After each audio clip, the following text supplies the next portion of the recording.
You're watching the TGM production.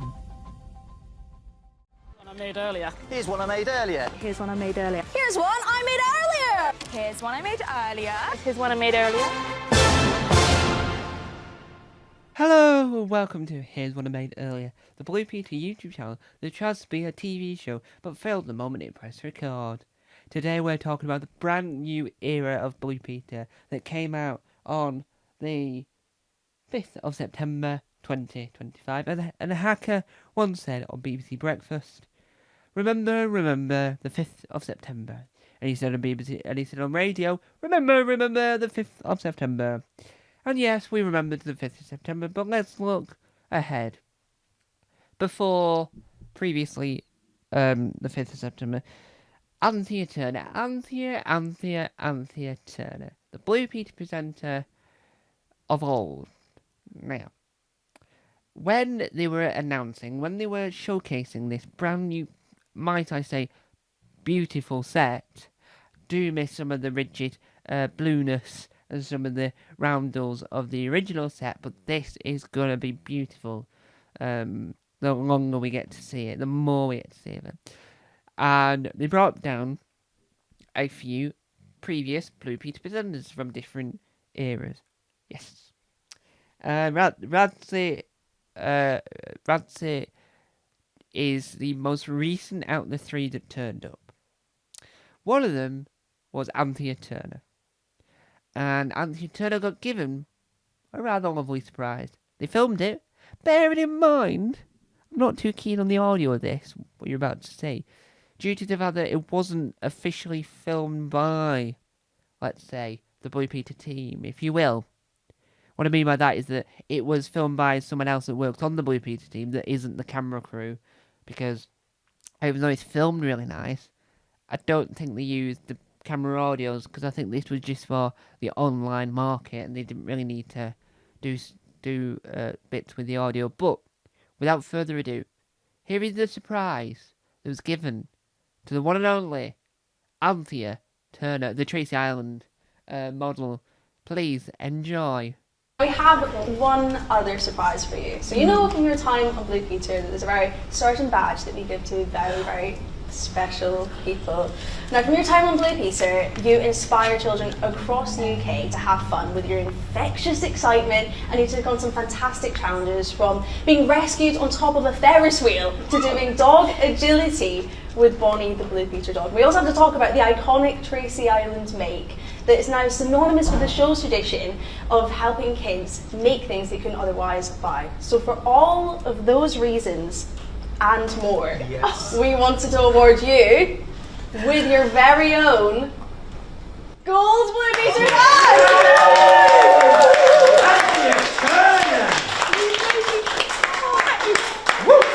It's so unbelievably deserved and a long time coming. Look! I am crying. Wow.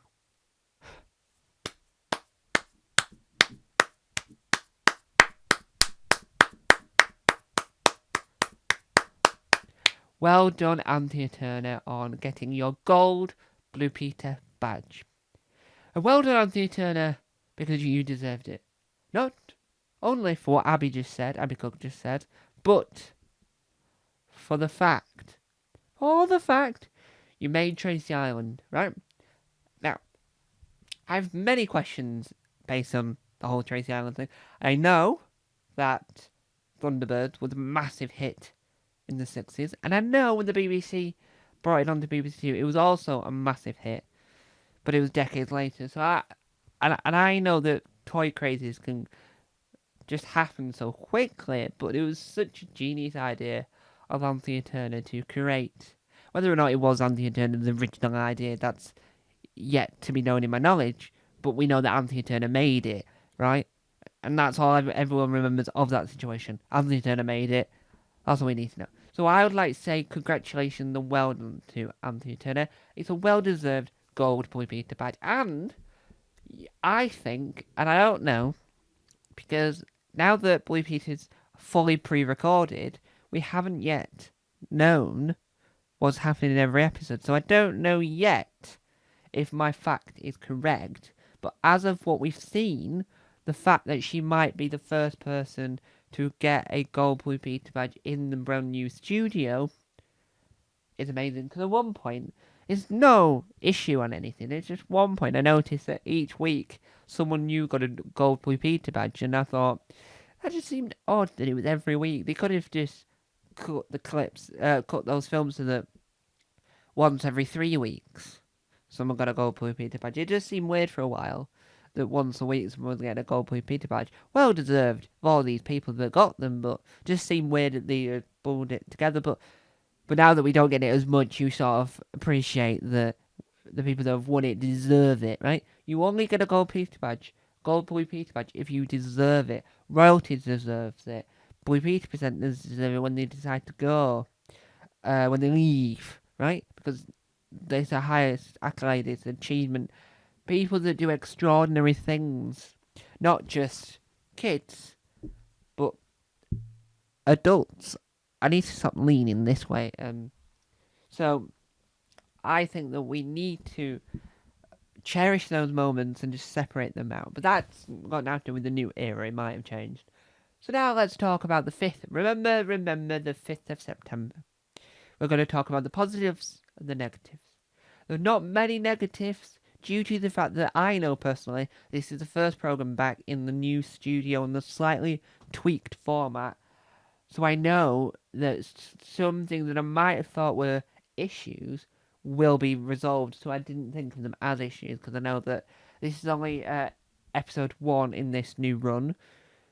So what I think is these are the errors, these are the issues, these are the negatives from Friday's episode that I think might be improved in the next one or might need to be altered. So the first one, so the episode contained 6 Guinness World Record attempts. So you needed the open space. So my first complaint, my first negative comment, my first constructive piece of criticism could be easily altered or easily changed episode to episode depending on what's going on in that big wide open space. So on Thursday, the 4th of September, CBeebies released at 6:50 p.m. a brand new CBeebies bedtime story starring Abby Cook, Joel M, and Sheenie, and Hacker Dog, or as everyone calls him, Hacker.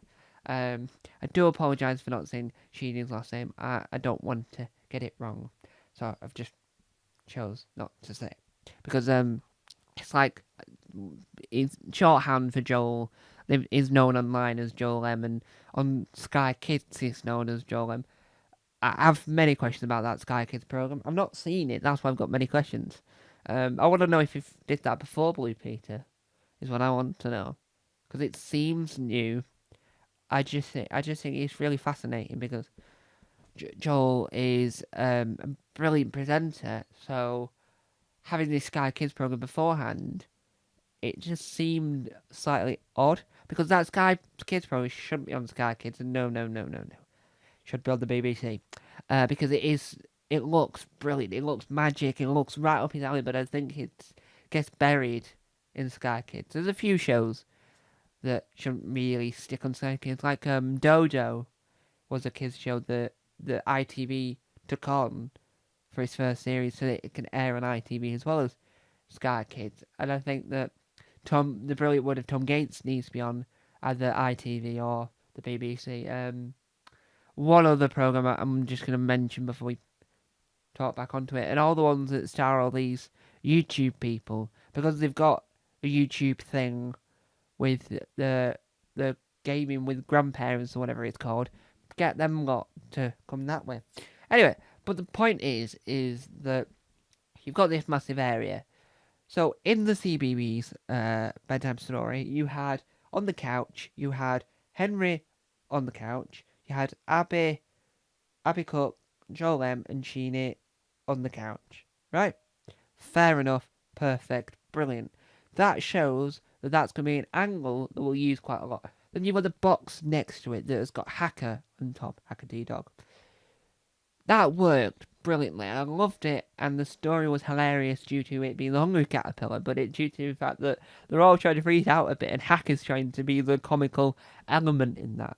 So it worked really well, and it gave me hope for the beautifulness that would be Friday's episode. I agree, it was and still is beautiful, but in the intro when they go, hello, right, they welcome, right, obviously Henry is an animal, right, a physical animal, so it doesn't, so that's irrelevant because it's not a Blue Peter presenter, it's Blue Peter dog, right, or the Blue Peter pet, as you will. My issue there was where was Hacker? If you're calling Hacker presenter number 44, I would have thought Hacker would have been there, but due to the doing Guinness World Records that required tight ropes, unicycles, weightlifting, like balancing on weights, I believe that would stop a giant box from being placed there because they need that space for those activities later on. So the criticism of Hacker not being enough in the shots with them lot is there briefly, but not in enough of those shots. Didn't have to say anything. I think that's just purely because they were doing the Guinness World Records. Hopefully that gets resolved by next week, because it would.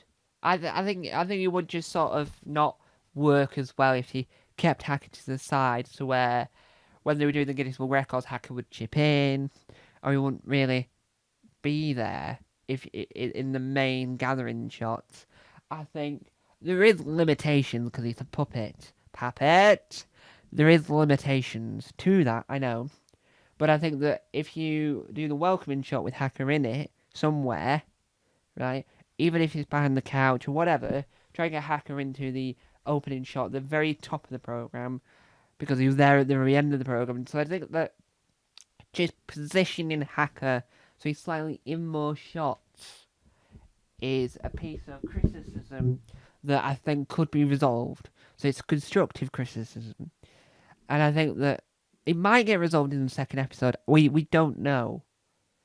I personally don't know. So I think that at the moment that it's an issue at the moment, but I believe that because we've not seen all the episodes, there's a possibility that it could be improved, and it could have already been, this effect could have been already changed, but it might be due to what's going on in the programme, where Hacker could be at any one moment, which is fair enough.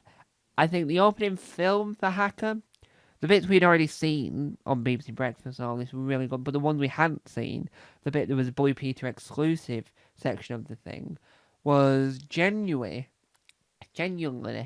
brilliant, right? It was funny, it was witty, it was amazing, it was pure Hacker T-Dog. It reminded me, and this is a compliment here, reminded me of Hacker Time, right? Hacker Time was brilliant, Scoot was brilliant, but Hacker Time was more the Hacker everyone knows and loves today. Scoot was the early version of Hacker. And what I liked that the BBC did, it wasn't the Blue Peter people that did this, it was the BBC chose to do this, is that in the link before, which the links between programs, there's another issue for the Weird Side, my third channel, because I've got an issue. No, it's for Children's Hour, because I've got a very big issue with the fact that it's not live anymore and what it's caused and some of the issues that I've faced, but I've seen with those. So that'll be a film on my 24th YouTube channel, Children's Hour. So back to Blue Peter, but they had Abby Cook and Hacker in the link before to talk about their favourite moments from the series, and I wouldn't call it a series because you're not numbering them, it's the dates, is how I would say. So I would be watching an episode from 1986, but it'd be from the 3rd of April 1986. So it's one of those where you sort of don't sort of serialise it. And I think that it worked really well that they were the clinching point to move them forward. And because Hackers appeared on CBeebies a few times, that also worked well to get a younger audience that are verging on that age where they'll leave CBeebies to come to CBeebies. They'll have a smooth transition because they've met Hacker before, and because Dodge used to be on CBBC, we've got the audience has already got the connection of being the brothers, and that's how you market it that way. So the other issue I have with Blue Peter, before we get on to the positives, because we haven't got the right lot of time left. So the positive, the last negative, which is a constructive criticism rather than the word negative, is, and I'm going to demonstrate it. So imagine my hand, right, is the camera. Imagine. So the cameras, right, move up and down, and move left and right, and zoom in, and zoom out, right? And they're on these massive dome things, and you have to pull it up with a bar, and you have to do all these things, right? I've used these cameras before, and it's a tricky thing. Now, what I really wasn't too keen on, and that might just be me, no one else might have faced this, but it might be something that could be altered, probably in the edit, rather than anything else, or altered on the days, and they were trying to show the set. And I know that it's a beautiful new set, it's amazing, but there's not enough time to show each individual section of the set. So, the camera was doing that. It's more of a that rather than a that. It's a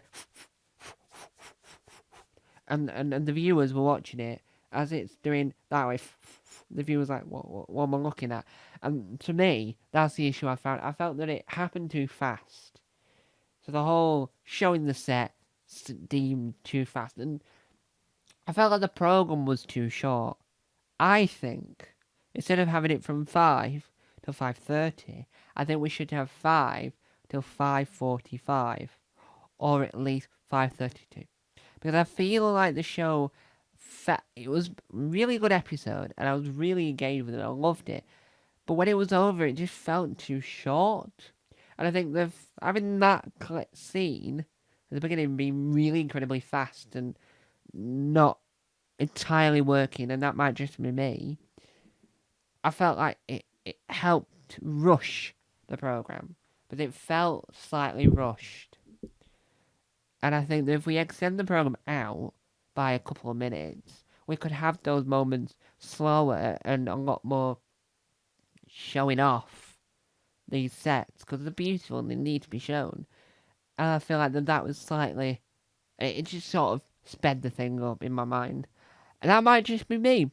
So, let's now talk about, briefly, the positives. Now that we've discussed Anthony Turner getting the Gold Blue Peter badge, and we've discussed my minor constructive criticisms, we're now going to talk about the positives. 1. Hacker, T-Dog. 2. The new set. 3. The way the presenters are so excited about this new set. You can feel it through the TV.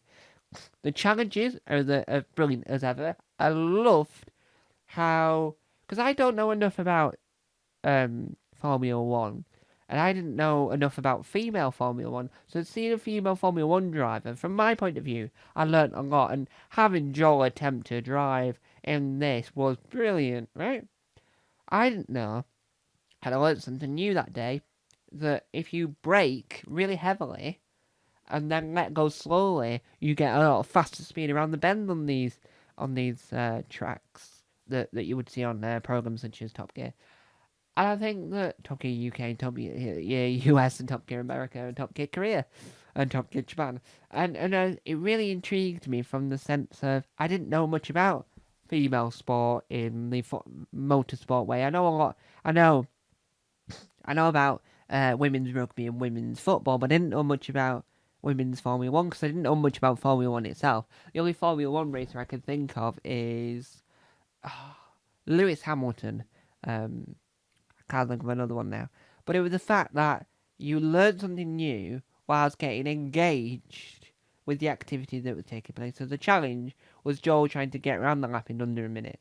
No spoilers, I'm not going to tell you if he did it or not, because I don't want to spoil the challenge because they do some spin-off thing that I don't know if they still do called Blue Peter the Challenge. I don't know if they still do that, where they package the challenges up into a mini episode. So if there's a 15-minute gap in Series C that needs to be filled in, Blue Peter can just fill it.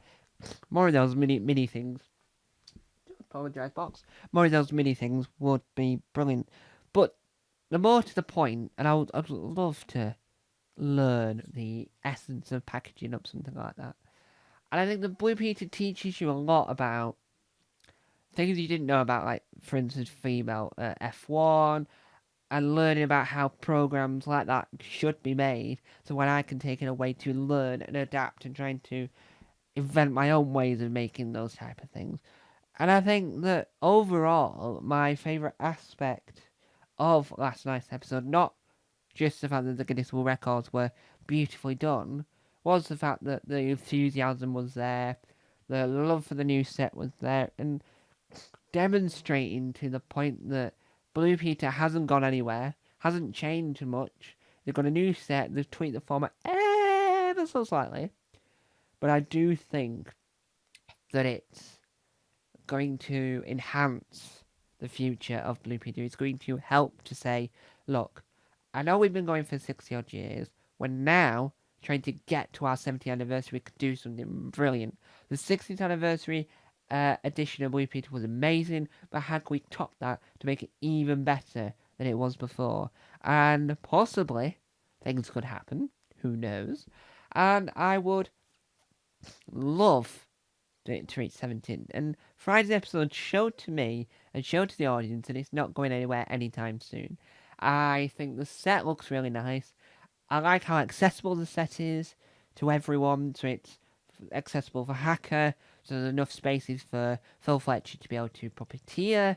There's enough spaces for Henry to roam. And there's enough spaces for Abby and Joel and Sheeny to walk about. And there's enough space to have a big enough children audience. I know you can't have as big as child audience as you would probably have, because they probably need more room for some of the bigger stuff like performances, like Guinness World Record attempts. But where the kids are placed was quite interesting because it made them feel more involved rather than as onlookers from a distance. Having some on the couch where the presenters were sort of felt to me like they were trying to involve the in-studio audience a lot more. And I liked how they tried to get the audience to do more with Hacker by having a Hacker pose and all this to make a comical aspect out of it. And showing all the art and all the stuff people made, it's just brilliant. I think, as a jumping off point, if you've never seen Blue Peter before and this is the first episode, then it's a good place to start. For returning fans that started watching it with this era, were brilliant. And old fans like me and like people who are on this brilliant Facebook group. I'll talk more about that in a future video. If just not got enough time to do that now. Have that aspect to you watch it and you feel like you're watching the same program as before. So overall, I loved the brand new era of Blue Peter, and there'll be more videos from me soon. That's one you've watched earlier. Bye bye.